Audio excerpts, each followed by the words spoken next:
Alright, good day, good day. Update lang po natin sa ating breeding. Meron tayong 2, 4, 6, 8, 10, 12. Itong dalawa, kailangan ko ibalik na sa pugad. Mapipisa in 2 days. So, meron tayong 12 dito. Kinandle natin yung 11, 12, 13. Schedule ng candle. Itong 13, walang similya. So, yeah. Yung 14 hindi pa natin na kay itlog lang yan. So, yep. And tayo sa ating mga inakay sa ating kulungan, sa ating loft. Alright. Okay, dito tayo sa ating loft. So, meron tayong 2, 4, 6, 8. Meron yung dalawa dyan. Ayoko lang masyado na maliit pa.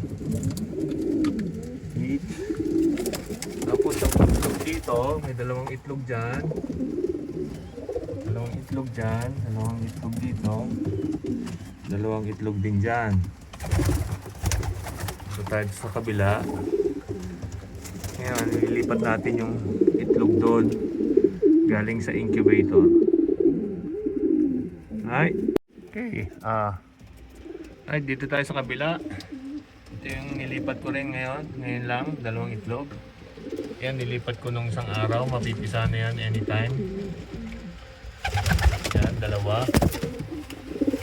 So, ito, meron tayong anak ni yung mga apo na yan ni Champion. May pula. So, isang checkered, isang pula. Yan, dito. Anak nitong si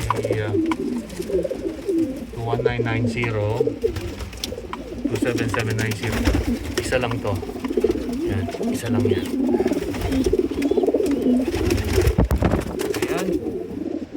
So, yan ang ating update. Ito siguro parang mangingitlog na rin. So,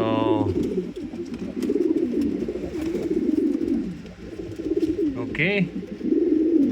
Yan ang so far yan ang ating update sa ating breeding. Ayan. Yun.